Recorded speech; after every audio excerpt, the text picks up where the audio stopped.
Hello dear friends, स्वागत है आपका अपने यूट्यूब चैनल SD एजुकेशन पर। हम बात करेंगे बहुत ही इंपॉर्टेंट टॉपिक जो कि हाल ही में भी जो बजट पेश हुआ, तो उस बजट के बारे में हम फुल एनालिसिस करने वाले हैं। बहुत ही आसान सी भाषा में, बहुत ही कम शब्दों में हम समझेंगे कि बजट क्या है और इस बजट में क्या कुछ निर्णय लिया गया है, इस बजट में क्या कुछ निकल करके आया हुआ है कि क्या सस्ता है, क्या महंगा है और क्या कुछ बातें हैं जो इस बजट में बताई गई हैं। उन सभी बातों को हम बहुत ही आसान सी भाषा में बहुत ही आसानी से समझेंगे। इसके लिए आप वीडियो को शुरू से लेकर लास्ट तक पूरी देखिए। वीडियो अगर पसंद आती है तो वीडियो को लाइक कीजिए, अपने दोस्तों के साथ वीडियो को अधिक से अधिक शेयर भी कीजिए और चैनल सब्सक्राइब कीजिए।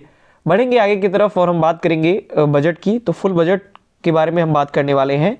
तो सबसे पहले बजट 2025 इस बार जो पेश किया गया, टोटल बजट कितना जो पेश किया गया वो था 50,65,345 करोड़ रुपए का ये टोटल बजट था। इंपॉर्टेंट है, मोस्ट इंपॉर्टेंट, पूरी की पूरी ये जो धनराशि है यही एग्जाम्स में पूछी जा सकती है। तो 50,65,345 करोड़ रुपए का ये पूरा का पूरा बजट था।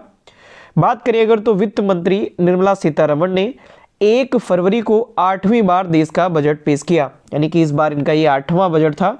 8वीं बार ये बजट पेश कर रही थी। बात करें, इन्होंने गोल्डन बॉर्डर वाली क्रीम कलर की जो मधुबनी पेंटिंग की साड़ी पहनकर ये संसद पहुंची थी। यानी कि इन्होंने जब बजट पेश किया उस समय इन्होंने गोल्डन बॉर्डर वाली क्रीम कलर की मधुबनी पेंटिंग उसमें बनी हुई थी, ये साड़ी पहनकर संसद पहुंची थी। साथ ही साथ ये जो साड़ी है उन्हें किसने दी, तो बिहार की रहने वाली पद्मश्री विजेता दुलारी देवी ने ये गिफ्ट की थी। हाल ही फिलहाल में ये गई हुई थी जब बिहार, तो उस टाइम पे दुलारी से जब इन्होंने भेंट की, जब मुलाकात की, तो दुलारी ने इन्हें गिफ्ट के रूप में ये साड़ी दी थी और इनसे कहा था कि बजट पेश करते समय आप ये साड़ी पहनिएगा। तो इसलिए ये जो साड़ी है इन्होंने ये पहनी हुई है। बात करें तो वित्त मंत्री निर्मला सीतारमण जी ने 77 मिनट का भाषण दिया, यानी 77 मिनट तक कह सकते हैं जो बजट है वो बजट इन्होंने पढ़ा। आगे अगर हम बात करें तो दुलारी देवी की बात आई है तो इनके बारे में जान लेते हैं। तो दुलारी देवी, इनका जन्म 1968 में हुआ था। इन्हें पद्मश्री मिल चुका है 2021 में, यानी कि 2021 में इन्हें पद्मश्री से सम्मानित किया जा चुका है। ये मधुबनी के, बिहार के मधुबनी के राटी गांव की रहने वाली हैं, जो कि मल्हार बिरादरी से हैं और अति पिछड़ा समुदाय में आती है। 13 साल की उम्र में इनकी शादी हुई और फिर इनके बच्चे की मौत के बाद 18 साल की उम्र में ये मायके लौट आई और पद्मश्री विजेता महासुंदरी देवी के यहाँ ये काम करती थी और उन्हीं से इन्होंने पेंटिंग सीखी। फिर 2012 में बिहार सरकार की ओर से भी इन्हें सम्मानित किया गया। आप इन्हें देख सकते हैं, ये दुलारी देवी हैं और इन्होंने ही वो साड़ी निर्मला सीतारमण जी को भेंट स्वरूप दी हुई थी। आगे बढ़ते हैं, बजट के बारे में अब हम एनालिसिस करते हैं, बात करते हैं। तो बात करें इस बजट के अंतर्गत न्यू टैक्स रिजिम के तहत 12 लाख रुपए तक की कमाई पर कोई टैक्स नहीं देना होगा। यानी जो न्यू टैक्स रिजिम वाले हैं इनको अब 12 लाख रुपए तक किसी भी प्रकार से कोई इनको टैक्स नहीं देना होगा। यानी अगर हम उदाहरण के रूप में कहें तो टैक्स रिजिम के तहत 12 लाख तक की जो सालाना कमाई वालों पर 4 से 8 लाख रुपए लगने वाले 5% टैक्स और 8 से 12 लाख की कमाई पर लगने वाला जो 10% टैक्स था वो सरकार माफ कर रही है। यानी कि जो पहले उनको 4 से 8 लाख रुपए पर 5 लाख टैक्स लगता था, फिर 8 से 12 लाख की कमाई पर इनको 10% का जो टैक्स लगता था, अब उसे माफ कर दिया गया है। यानी कि अब कोई भी टैक्स नहीं लगेगा। अगर किसी की, उदाहरण स्वरूप अगर हम देखें कि अगर किसी की जो सालाना कमाई है वो 12 लाख रुपए से ऊपर होती है तो उसकी टैक्स की कैलकुलेशन के हिसाब से 4 से 8 लाख पर 5% टैक्स और 8 से 12 लाख पर 10% भी टैक्स भी जोड़ा जाएगा। यानी कि जब 12 लाख के ऊपर कमाई जाती है, लेकिन अगर 12 लाख रुपए तक किसी की सालाना इनकम है तो उस पर किसी भी प्रकार का कोई टैक्स नहीं देना होगा। जो नई टैक्स रिजिम है, नौकरी पेशा को 12.75 लाख तक जीरो टैक्स दिया जाएगा। तो इसमें अगर हम नई स्लैब्स देखें तो 0 लाख से 4 लाख तक 0% टैक्स रहेगा, फिर 4 लाख से 8 लाख तक 5% और 8 से 12 लाख तक 10% और 12 लाख से 16 लाख तक 15%, 16 लाख से 20 लाख तक 20% और 20 लाख से 24 लाख तक 25% और 24 लाख से ज़्यादा अगर किसी का टैक्स है तो उस पर 30% तक का जो टैक्स है वो लिया जाएगा। इस प्रकार से ये नई जो दर है वो लागू की गई है। बात करें अब इम्पोर्टेंट कि क्या सस्ता होने वाला है, क्या महंगा होने वाला है बजट में करती हैं, तो क्या कुछ सस्ता होने वाला है। तो बजट में जो जीवन रक्षक दवाएं हैं उनमें 36 जीवन रक्षक दवाओं से जो कस्टम ड्यूटी है वो हटाई गई, जिसके कारण ये सस्ती हुई है। इलेक्ट्रॉनिक जो सामान है जिसमें ओपन सेल और अन्य कंपोनेंट की जो ड्यूटी घटकर 5% हुई और इस कारण से ये सस्ता हुआ है। एलसीडी और एलईडी जो टीवी है इससे बनाने में इस्तेमाल होने वाले ओपन सेल पर बेसिक कस्टम ड्यूटी हटाई गई। इलेक्ट्रिक व्हीकल्स ये भी सस्ते हुए हैं। ईवी बैटरी मैन्युफैक्चरिंग के लिए 35 एडिशनल गुड्स एग्जमेस्टेड कैपिटल गुड्स की जो लिस्ट है उसमें इसको शामिल किया गया है। जो मोबाइल फ़ोन है इनको भी सस्ता किया गया है। तो मोबाइल फ़ोन बैटरी मैन्युफैक्चरिंग के लिए 28 एडिशनल गुड्स जो एग्जेम्प्टेड है इसके कैपिटल गुड्स की लिस्ट में इसे शामिल किया गया है। Ship manufacturing zero custom duty अगले 10 साल तक ये जारी रहेगी। फुटवेयर, फर्नीचर, हैंडबैग ये सस्ते हुए हैं जिसमें वेट ब्लू लेदर से कस्टम ड्यूटी हटाई गई। क्रिटिकल मिनरल्स हैं जिसमें cobalt powder, lithium ion battery waste, lead, zinc समेत 12 क्रिटिकल मिनरल्स पर बेसिक कस्टम ड्यूटी से छूट मिली है। इस कारण से सभी वस्तुएं हैं वो सस्ती हुई हैं। आगे बात करते हैं अगर महंगे के बारे में, तो interactive flat panel display in पर से कस्टम ड्यूटी 10% से बढ़ाकर 20% कर दी गई है, इसीलिए ये महंगे हुए हैं।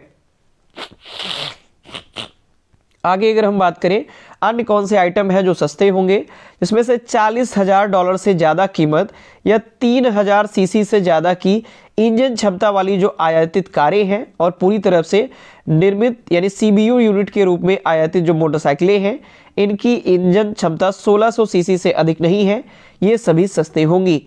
आगे बात करें अन्य जो वस्तुएं हैं जो कि महंगे होने वाली हैं, तो स्मार्ट मीटर और सौर सेल, आयातित जूते, आयातित जो मोमबत्तियां हैं, आयातित नौकाएं हैं और अन्य जहाज, PVC flex films, PVC flex sheets, PVC flex banner, knitting process से बना जो कपड़ा है, ये सभी महंगे होने वाले हैं।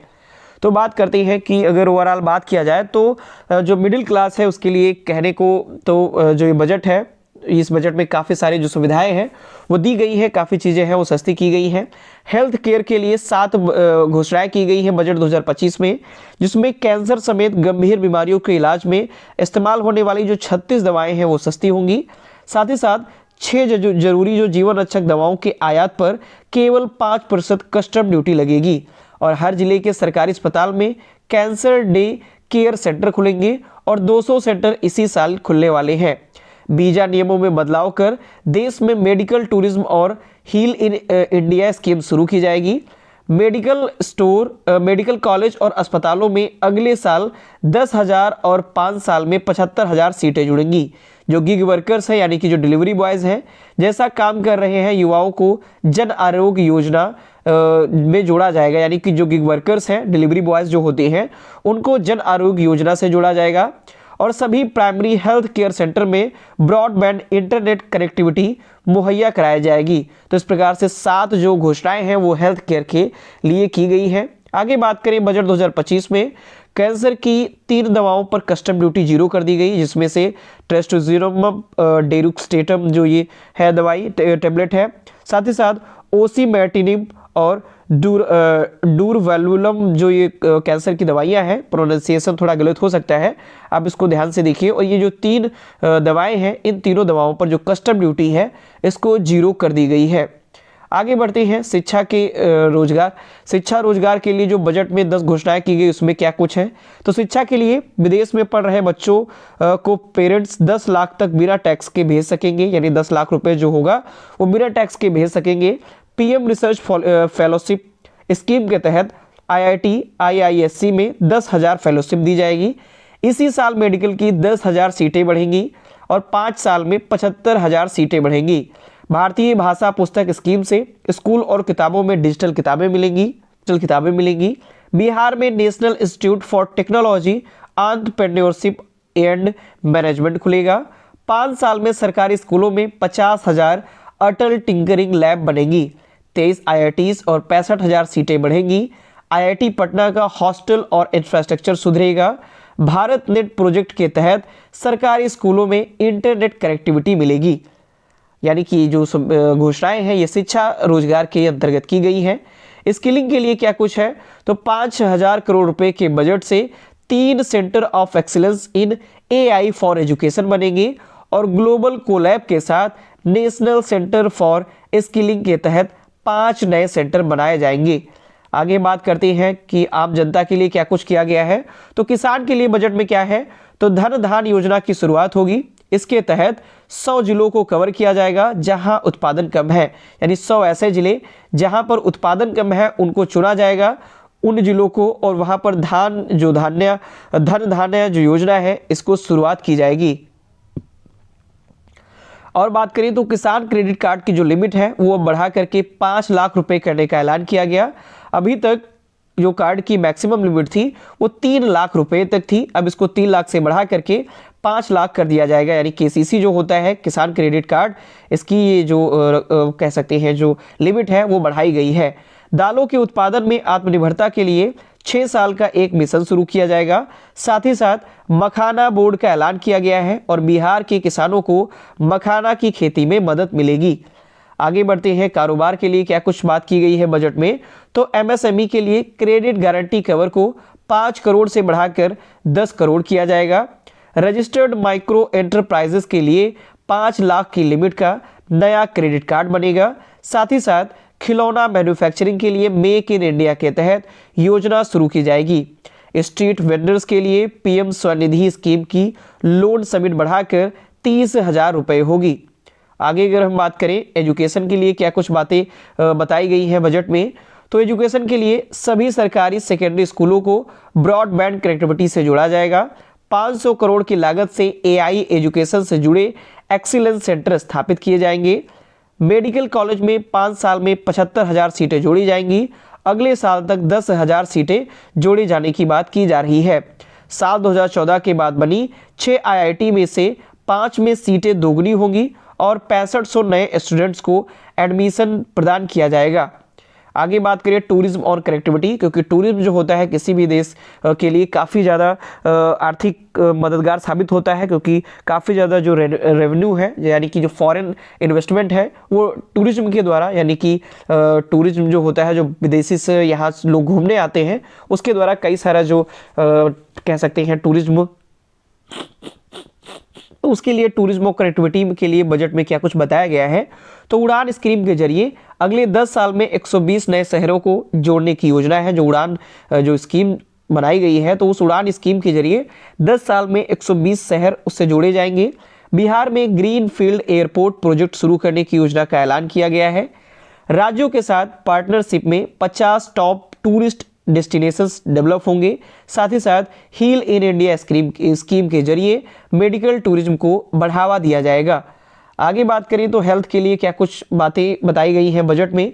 तो अगले 3 साल में सभी जिला अस्पतालों में डे केयर सेंटर बनाने की योजना। 2025-26 में 200 डे केयर सेंटर बनेंगे। सभी जो प्राइमरी हेल्थ केयर सेंटर है उनको ब्रॉडबैंड कनेक्टिविटी मुहैया कराई जाएगी। जो गिग वर्कर्स हैं जिनकी जॉब टेम्परेरी होती है, खासकर जो डिलीवरी बॉयज होते हैं, उनको जन आरोग्य योजना से जोड़ा जाएगा। आगे इंफ्रास्ट्रक्चर की बात करें तो इंफ्रास्ट्रक्चर के लिए क्या कुछ बताया गया है।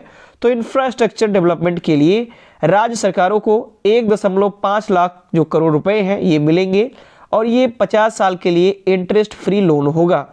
एआई में सेंटर ऑफ एक्सीलेंस स्थापित करने के लिए 500 करोड़ रुपए अलॉट किए होंगे और 2025 से 30 के लिए नई एसेट मोनेटाइजेशन स्कीम, इससे इंफ्रास्ट्रक्चर प्रोजेक्ट को फंड करने के लिए 10 करोड़ रुपए जनरेट किए जाएंगे। तो ये इंफ्रास्ट्रक्चर के लिए बताया गया है।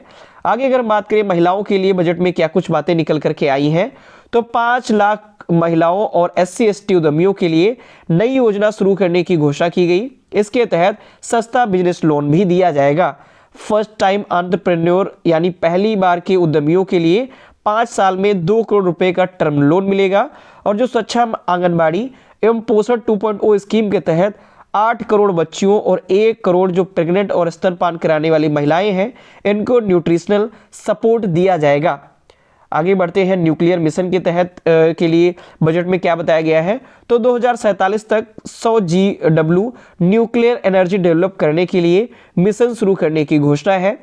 इस मिशन को पूरा करने के लिए प्राइवेट सेक्टर के साथ एक्टिव पार्टनरशिप की जाएगी।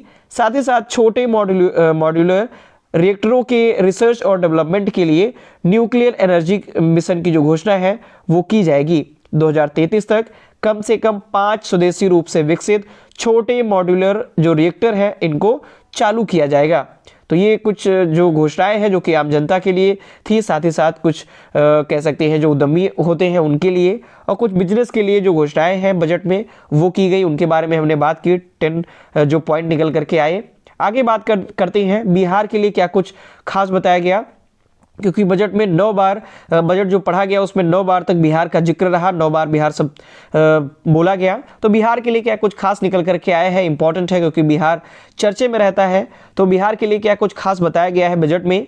तो पहली घोषणा क्या है बिहार के लिए, तो बिहार में मखाना बोर्ड बनाया जाएगा, यानी कि जो मखाना बोर्ड है वो बिहार में स्थापित किया जाएगा। इससे होगा क्या, तो राष्ट्रीय मखाना अनुसंधान केंद्र दरभंगा के जो वरिष्ठ वैज्ञानिक हैं डॉक्टर मनोज कुमार, इनके मुताबिक मखाना बोर्ड बनने के बाद 90% डायरेक्टर प्रॉफिट बिहार को होगा।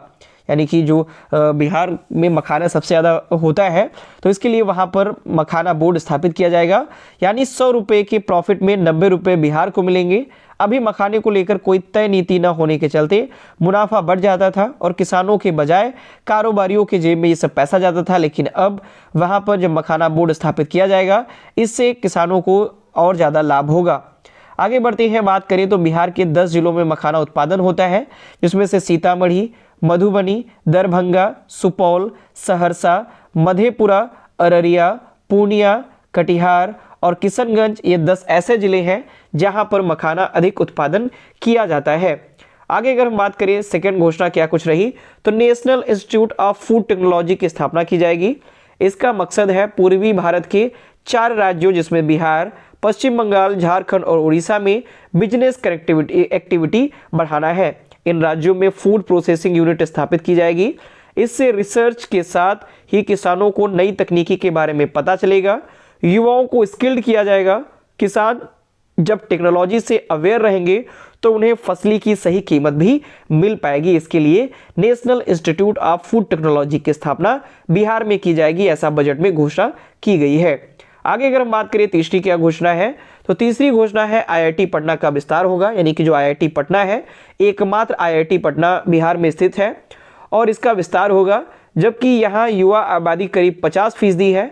आईआईटी पटना में अभी 28 यानी 2883 सीटें हैं, यह बढ़ा करके 5000 के आसपास की जाएंगी। कैंपस में अभी 2 बॉयज़ और 1 गर्ल्स हॉस्टल है, इनकी संख्या भी बढ़ाई जाएगी और सीटें बढ़ने से एडमिशन ज़्यादा होने के मौके भी मिलेंगे। इसके लिए आईआईटी पटना का विस्तार भी किया जाएगा। फोर्थ क्या कुछ घोषणा निकल के आई है, तो ग्रीन फील्ड जो एयरपोर्ट है ये बनाए जाएंगे बिहार में। ग्रीन फील्ड एयरपोर्ट होते क्या है, तो ग्रीन फील्ड एयरपोर्ट वे होते हैं जहां शुरुआत से पूरा काम किया जाता है, जबकि जो ब्राउन फील्ड एयरपोर्ट होते हैं वो एयरपोर्ट होते हैं जिनका विस्तार किया जाता है। यानी जो पहले से बने हुए हैं उनका विस्तार किया जाएगा, वो कहलाते हैं ब्राउन फील्ड एयरपोर्ट। और जबकि शुरुआत से नए जो एयरपोर्ट बनाए जाते हैं उनको ग्रीन फील्ड एयरपोर्ट कहा जाता है। पटना और बिहटा एयरपोर्ट का विस्तार किया जाएगा, ये इसको ब्राउन फील्ड के अंतर्गत रखा गया है। इसके अलावा बिहार को एक ग्रीन फील्ड एयरपोर्ट मिलेगा, हालांकि इसकी जगह अभी तय नहीं की गई है। आगे बात करते हैं और क्या कुछ घोषणा रही बिहार के बारे में, तो जो पश्चिमी कोसी नहर परियोजना है इसके बारे में बात की गई। तो इस योजना के 3 मकसद हैं, पहला बिजली निर्माण, दूसरा सिंचाई की सुविधा बेहतर करना और जो तीसरा है वो बाढ़ को नियंत्रित करना। ये 3 इसके प्रमुख उद्देश्य हैं। सरकार पश्चिमी नहर योजना को आर्थिक मदद देगी, हालांकि कितनी मदद दी जाएगी और कब दी जाएगी अभी ये पूर्णतः नहीं बताया गया है। हाँ, लेकिन जो बजट है उसमें पश्चिमी कोसी जो नहर परियोजना है इसके बारे में भी बात की गई है। बात करते हैं कि इसको किस किस मंत्रालय को कितना कुछ आवंटित किया गया। तो बात करें जो रेल मंत्रालय है, रेल मंत्रालय को 2.55 लाख करोड़ रुपए आवंटित किया गया। साथ ही साथ जो रेल मंत्रालय का बजट है इसको आवंटित होने के बाद रेलवे से जुड़े हुए जो स्टॉक रहे उनमें गिरावट देखने को मिली। साथ ही साथ जो रक्षा मंत्रालय है इसको सबसे ज़्यादा 6.81 लाख करोड़ रुपए का जो बजट है वो आवंटित किया गया है। तो ये कुछ अन्य पॉइंट रहे जो कि रेल मंत्रालय को 2.55 लाख करोड़ रुपए आवंटित किया गया और रक्षा मंत्रालय को 6.81 लाख करोड़ रुपए आवंटित किया गया। तो ये थे कुछ इंपॉर्टेंट पॉइंट। बहुत ही आसान सी भाषा में हमने बजट 2025 जारी किया गया उसके बारे में समझा, क्या कुछ बजट है, कितना कुछ उसमें निकल करके सामने आया है, क्या सस्ता हुआ है, क्या महंगा हुआ है, क्या अन्य पॉइंट बने, आम जनता के लिए कितना कुछ कारगर रहा ये जो बजट निकल करके आया सामने। तो इन सभी के बारे में हमने बहुत ही अच्छे तरीके से समझा, बहुत ही आसानी तरीके से समझने का प्रयास किया। तो अगर आपको ये वीडियो पसंद आती है तो इसके लिए आप वीडियो को लाइक करें, अपने दोस्तों के साथ वीडियो को अधिक से अधिक शेयर करें और चैनल को सब्सक्राइब भी करें। धन्यवाद।